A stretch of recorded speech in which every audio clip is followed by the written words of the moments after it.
in the 80s, these cars were everywhere. I went to school in them, my mates went to school in them, you learnt to drive in them. But what about if you were the manufacturer of these cars and you wanted to suddenly go and win rallies in them? Well, you had a problem because in 1980, Audi came along and dominated and destroyed every single other car. So you had to create something special. You took a car that you saw on the road everywhere and you made it bigger, louder, wider, more angry than ever. And this was born, the Metro 6R4. And today, we're going to go out on the road in one. I'm Jonny Smith. Welcome to the Late Break Show.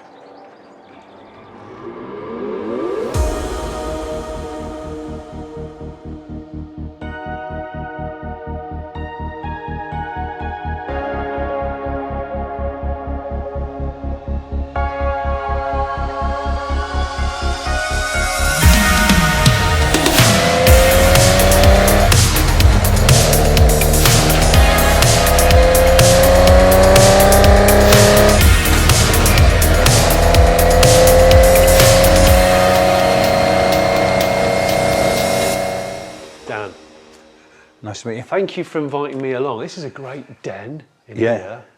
Fantastic. It used to be the village dairy, so no EVs in it anymore, no electric milk carts anymore. No, this instead. You've replaced it with something that I can smell the petrol from here. I really wanted to feature a 6R4 because it's a bit of a lesser seen car, and certainly a road legal one, not seen very often at all. No, I mean, technically all stage rally cars are road legal because they go between stages. But yeah, most 6R4s now, people don't keep them taxed, insured and MOT'd and take them out on the road. No, but yours it looks really good. Thank you. It's survived a lot, I know. Yeah. It's lucky to be here. It's had about 6 or 7 roof skins in its life. It's had, That's it? Yeah. It's had some big offs over time. So. Was it 83 they were developing this car? Yeah, 84, 83. They took the MG Metro and went, right, what can we do? Could we put a V8 in it? Oh, it won't really fit. Oh, what should we do? Oh, I tell you what, well, you know, Renault have got the Turbo 2, the Renault 5 Turbo 2, and the engine's over there. And, you know, Audi are doing the four-wheel drive thing. I tell you what, let's do that. And from what I can gather, they took a Rover V8 and experimented by chopping it into a V6. Yep. Putting a new crankshaft in it, shoving it in there, where children go to school normally. Putting a four-wheel drive system in it and making it almost as wide as it is long. And there you have the 6R4. What, 6 for 6 cylinders, R for rally, 4 for four-wheel drive. That's it. The recipe was born. I think what we'll do is we'll talk about this one a bit more. But I want you to start it and warm it through and we'll get it outside. No problem at all. You don't need any encouragement. Exactly.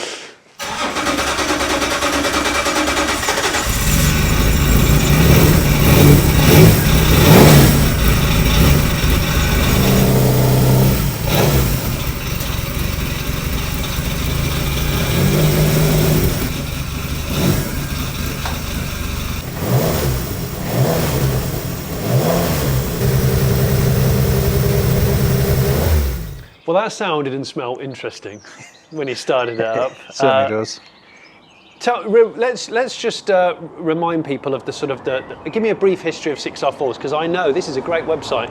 I spent the evening on it last night, soaking up, because I forgot the history of the car really. So the Group B regulations made it really accessible for different manufacturers because they only had to make 200 to homologate. Yeah. I mean, it's, you know, ever since then it's been thousands. Yeah. So, you know, it was much easier for them to get into it, to get a car homologated and get into rallying. So, but Williams designed this for Austin Rover. Yeah, and they were, you know, trying to figure out where to put the engine and what to do and what have you. And then it was born, and it was narrower, but it was even more a handful than it is now. And so the wheelbase was widened, hence the really wide wings. I mean, yeah, the track is so wide. Yeah, and it was lengthened ever so slightly as well because it was slightly shorter, and it's quite snappy as it is on this short wheelbase. So first owned by Steve Harris, and the family owned Autoplaz, hence all the sponsorship and whatever. Yeah. Autoplaz made those 80s louvres that you could get. Yeah, and there's one on the back of this car, and it ran with that on, which is why I fitted it, even though lots of people are like, don't put that on a 6R4. Oh, what? Because they think it looks awful. Well, I like it. Yeah, it's of its time. It's of it, and it had one, so it's right to have it on. But it's rare as rocking horse doodah. Really hard to find now. Was it? Yeah. So Autoplast made all the plastic accessories for 80s cars. That's it. And to promote them, they bought this and went rallying with it.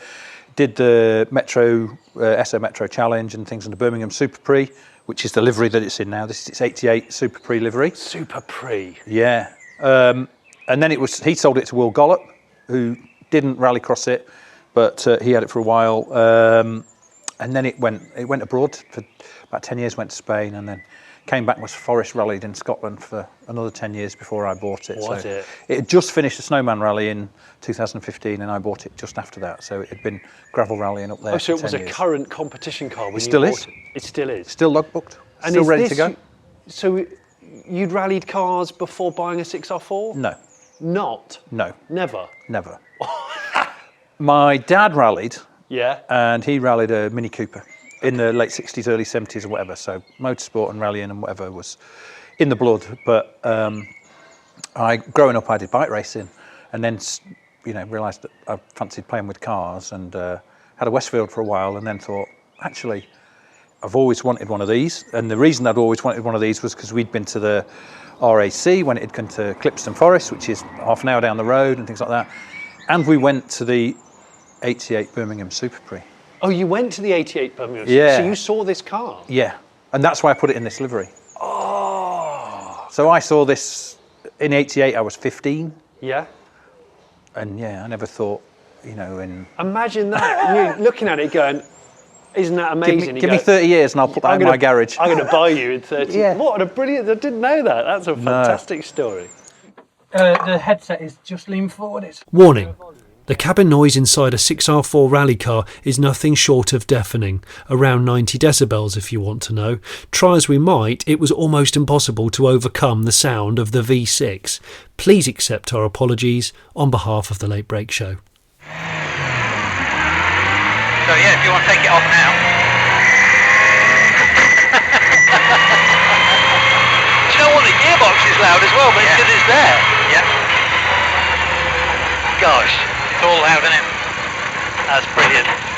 So, while we're just taxiing, as it were, we are surrounded by RAF bases, so maybe we can talk in aeronautical terms.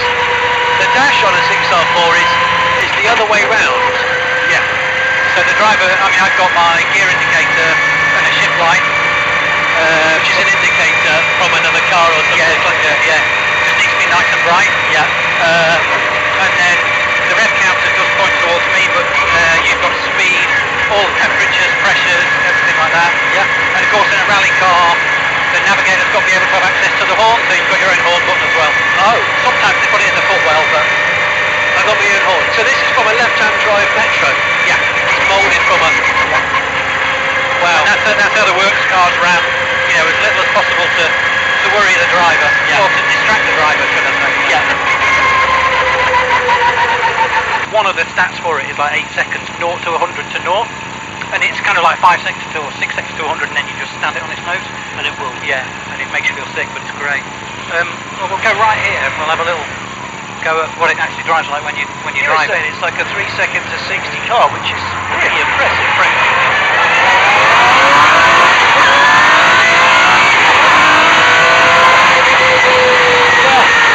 That kind of thing. Yeah.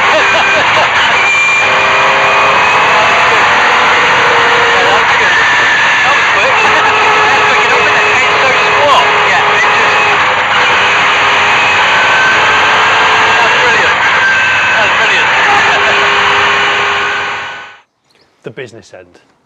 Right. Let's have a look. The latch. So immediately it's different to a Metro. Yep, but the bumper and would have been the rear valance is all part of the tailgate. It's all Kevlar as well, and there's no rear seats and no room for your shopping. No. So where all my mates went to primary school, that's not there anymore. That's engine now. Yep. There's a lot of engine. There's a lot of forced induction, obviously. The pods from the door that feed into the engine bay. First thing we should probably say is your car hasn't got the original engine in. No. this was updated. The guy that I bought the car from Yeah. blew it up, Okay. and a new one, a complete new engine of the V64V is about £50,000 now. 50. Yeah. Gosh. Right. Okay. So going down this route, which is the Duratec 3 litre V6, it was in Jaguar, and it was also in the 3 litre Mondeo. Yes. And Nobles. Yes. Yeah. A much more accessible thing to get and easily tunable and whatever. So Okay. this has had some work done on it with some cams and goodness knows what else. And it's dry sumped like the original ones were, and it's back up to 370 brake horsepower and 335 pound-feet of torque. So it's close. It's close to what you would get. So the original engine is a 50 grand engine. Yeah. And presumably, because it isn't shared with any other car in production, No. servicing it, keeping on top of it must be quite a mission. Yeah. / commitment. Commitment. Yeah, sure. They have like 1,000 miles service, and it's a strip and rebuild at 1,000 miles.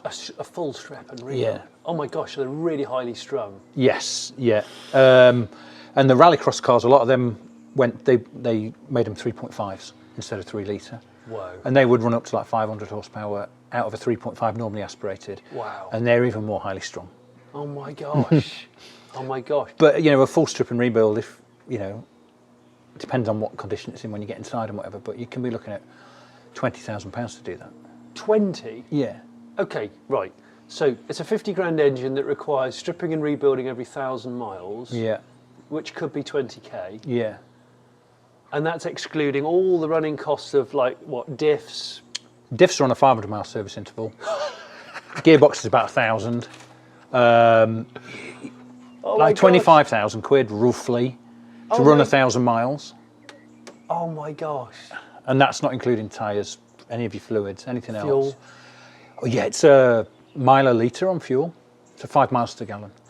What? It's a mile a litre? Mile a litre. So current, this is on V-Power, so this is like 195 at the moment. Yeah, about £2 a litre. £2 a litre. So the 50 litre tank, it'll run 50 miles. Yeah. Okay, so interesting drive today then. Not hugely long. I'll bring my fuel card. Yeah. No. Oh my God. Wow. Okay. That's part of the commitment, which I potentially I wasn't fully aware of when I spent 10 years looking for one. Yeah. I wasn't that aware that, they are high maintenance. But this makes you use it more, surely. This does, absolutely. This engine. Yeah. Yeah. I mean. Yeah, that'll do 3,000 miles between strip and rebuild, and it's a £3,000 strip and rebuild. It's not, £20 a mile. No. It's £1 a mile. £20 a mile. Okay. On the original engine, it's just phenomenal. And that is why there aren't many on the road, and that is why nobody's competing with them really. Yeah, because that engine's so specialist. Yeah. Yeah. And finding parts and the running cost. I mean, this is an event, Dan.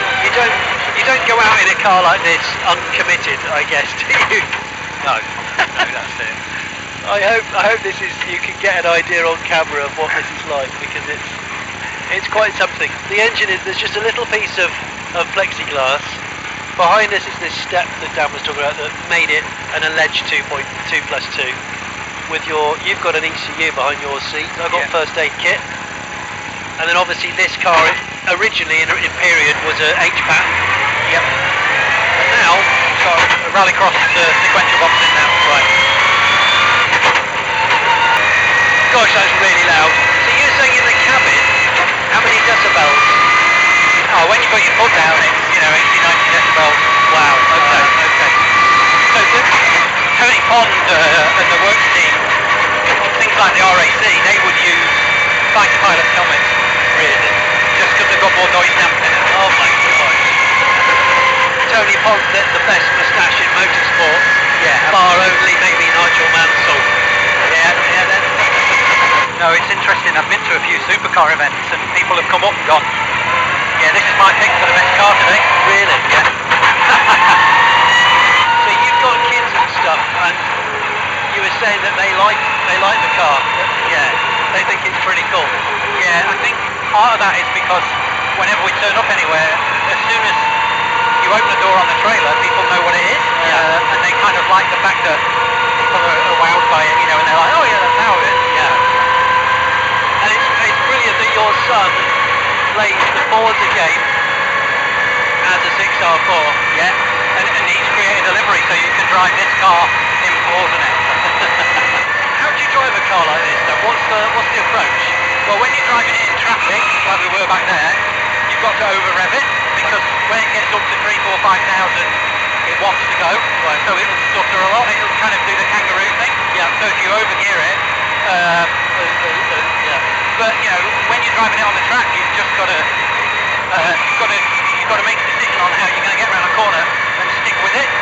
If you try and change your mind mid-corner and either add brake or add throttle, it'll change ends on you. It'll swap round. So yeah, they're notorious for that, are they? Yeah. So short. Yeah. What Metro parts are left? I mean, I'm seeing a door handle. Yeah, there's a pair of door handles, a pair of wiper arms. Yeah. I'm led to, the doors as well.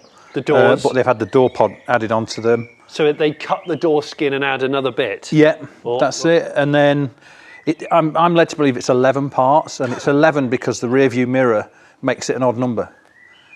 Right, okay. Everything else is pairs of door handles, pairs of... So it's a slightly longer car than a standard Metro? Slightly longer wheelbase, yeah. Right, yeah. Okay. And yeah, just, you know, everything is the opposite way around from the Metro. Well, it was front wheel drive, but it was front engined. This is rear engined, and then the gearbox sits between the seats with the tanks either side of the gearbox. The engine was developed for just for rallying. It's the only engine ever actually that was developed specifically for rallying. It's still, nobody else has done that, because everything else, a lot of, you know, all the classes now they've got to have some kind of production base to them. Yes. You know, and I mean, really, everybody got into rallying to sell cars, don't they? You know. Yeah. And it was just some weird loophole that, you know, they were selling millions of Metros at the time, especially off the back of going rallying, but Austin Rover, you know, and worked with Williams to design a car, and the engine was done specifically for rallying. So. And it's got a name, hasn't it? The engine. It's the V64V. V64V. So Yeah. V64 valve. Yes. How big? 3 litre. Right. And the 200 cars that were sold as kind of the road going version, the Clubman spec, were 250 horsepower. And in full international trim, you could get them up to 400. Gosh. Yeah, and at the time the weight on the cars was coming down. You know, they were trying to, you know, because they had less power than the there's a lot of composites. Yeah, but they had less power than the Audi and the Lancia. So they were trying to take the weight out of the car as much as possible to try and even the game up a bit. Because they went naturally aspirated, didn't they? The only one. Yeah. Yeah, the only one, and potentially because they were so late in, it didn't maximise its potential. But no. I think actually when they'd got in at the point that they realised they got 3 litre and it was naturally aspirated, it needed more power, because everything had gone 600-700 horsepower. Yeah, by then. I know. Audi and Lancia had gone bananas, but when they were kind of looking at it at 400 horsepower with a 1,000-kilo car, it was going to work. And then the Delta S4 came out, and the Audi Quattro, the Evolution 2 with all the wings, and it all just went crazy. It'd be fair to say that when this went into World Rally, and obviously Group B kind of died pretty quickly after this entered. Yep. Its most successful event was its first event. Yes. Where it came third. Third in the RAC in '85. Yeah. And the RAC in '86 was done. Yeah. That was it. So it almost it became a more famous rallycross car, rather than a rally car. Yep. And that's where the story of this one. Yeah, I mean, this one was kind of rallied nationally and whatever, but then it was owned by Will Gollop, who was the guy that made the Metro much more famous. It was very infamous, almost, wasn't it? 92 European champion in a 6R4. Yeah. And he was one of the guys that pioneered getting that more power out of them. He put 2 turbos on it, and it was 600, 700, 800 horsepower. So. Gosh. You know what? I'm trying to remember the last time I drove an early Metro. 1990. I think it was at college. It was my mate's City X. It was not this. In no shape or form. It's just that. The indicator stalk, and that's it. So I do quite like these mirrors with with optional vents. Yeah, it's quite nice that airflow, isn't it? You kind of need it. So what sort of, can I shift it to third? Yeah. And it'll drive quite nicely at that. It does actually. Yeah. It's not fluctuating revs wise, it's not kangarooing. If it goes up to over 4, it'll do that because it just wants to go.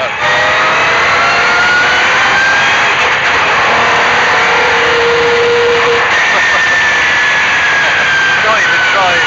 No, it just suddenly comes on, doesn't it? Not even trying.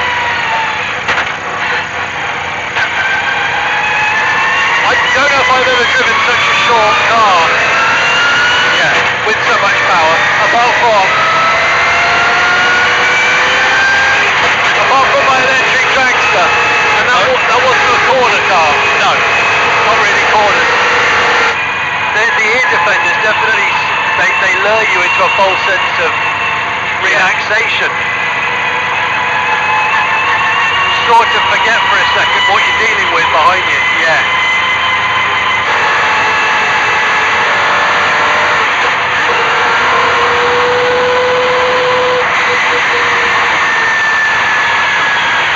Yeah. I mean, what on earth is this like at 140 through a forest? Wow. You know, I've never got out of it and thought, you know, oh, what I need to do is take that in the forest, and you know, because it's a handful. I just, yeah. When you first drove it, were you a bit like, I just don't know. Yeah. I don't know what I'm dealing with here. Not sure what for. Yeah. It's so un-metro. It's so un-metro. Yeah. Wow. No, that is it's quite a thing, Dan. Yeah. It's quite an experience. When you can let it off the lead and get it up there, it wants to go, doesn't it? I was going to say, what is its sort of safe maximum that you shift at when you're competing? It's up at 7 and 7.5, but then it's got a rev limiter of 8.5. Okay. All right, Dan. I should have probably asked this right at the top of the show. How do you buy a 6R4 Metro? Like, how many are around? What are they worth? What the hell do you look for when you buy one? There aren't a huge amount for sale, and obviously they are reasonably valuable. So it took me about 10 years to buy this one. Did it? Yeah. Whoa. And that was a combination of, I'm not sure of the history of this one that I've seen. Yeah. I'm not sure of the price of this one is really, you know, it's too high or whatever.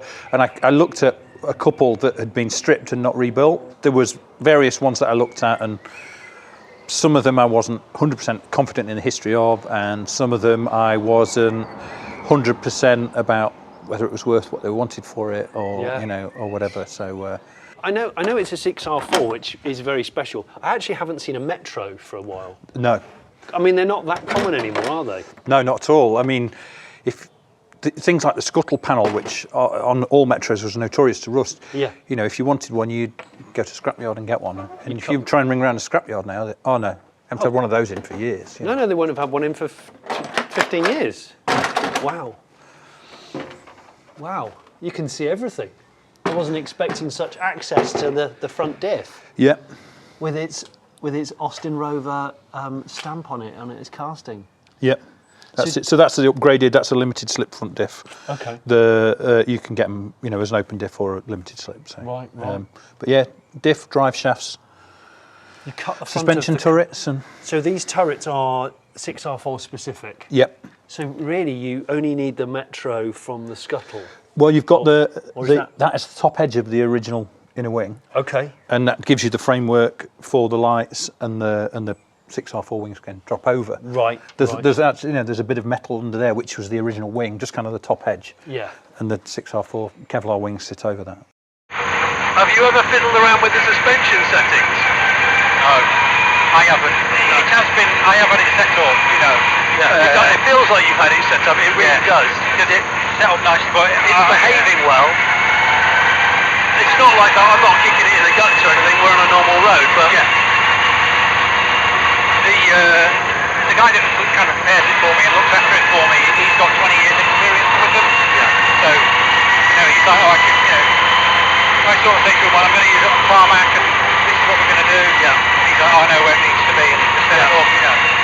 the one time Harry came and drove it, he drove it on a stage, on a demonstration stage, and the only thing afterwards, he said, oh, I'll give you some feedback on it, you know, it's tuned up great, it's settled nicely. He said, maybe it's geared a bit long. He said, because it was a demonstration, I didn't bother with bits because we were already doing more than 100, and I thought, it's a demo, I don't want to do more than that, you know. No. Right here. Right here. Yeah. But you know, if it's doing north of 100 in fourth and it's got a gear left, then you know, it's, yeah, I was going to say, you know, yeah. I keep knocking the wiper with my right knee. Yeah. It is like being in a sardine tin, though, isn't it? It's compact. You know, the bit. Yeah. What is the wheelbase of it? Do you know? Oh, no, I didn't send it over actually, but I don't know off the top of my head. It's okay, I'll put it on screen. Yeah. But it does honestly feel like there's a wheel where my ankle is, and there's a wheel where my heart is. Yeah. It's not far off. Maybe about a foot, that's it. Yeah. Was it the shortest wheelbase Group B car? I think so. It must have been. There was a Talbot number about for a while. Oh. And that might have been shorter, but yeah. Well, not a lot in it. It is short. That we know. When you finally bought it and drove it, were you a bit scared of it? Yeah. Were you? Yeah. The guy I bought it from had forest rallied it and could drive it. Okay. And so I drove all the way up to Lanark, and we went Lanark services just off the motorway, and there's two roundabouts with about a mile straight. Yeah. And we came out the services, down to the roundabout, sideways round the roundabout, down the straight to the other roundabout, and back into the services. And I sort of got out and was like shaking and was like, oof, okay, that was more than I thought it was going to be, you know. And a friend of mine had come with me, and he used to have one 20 years ago. And I kind of said to him, I'm not sure, what do you think? And he basically said, buy it or I will. Oh, really? Yeah. And So I bought it. That was good enough, okay. You know, he was basically saying, yeah, well, if you don't buy it, I'm going to buy it because it's okay. It's you know, it is what it should be. Deal. It's the real deal. You know, cars like this will never be made again. They came at a moment in time that was complete madness. I mean, look at it. It shouldn't exist. It's bonkers. And indeed it drives in a bonkers way. But for me, people of my generation, and perhaps Dan's as well, it's something very special indeed. And I hope you've enjoyed this episode of The Late Break Show. And I want to say thanks to Dan for letting me drive it, and thanks to Adrian Flux for actually insuring me on it. Subscribe if you haven't already. Maybe you want to support The Late Break Show via Patreon. You'll get early access to blogs and videos such as this before anyone else. Or maybe you want to just buy something from the Late Break Show merch shop. I'll put a link in the description below. Thanks very much.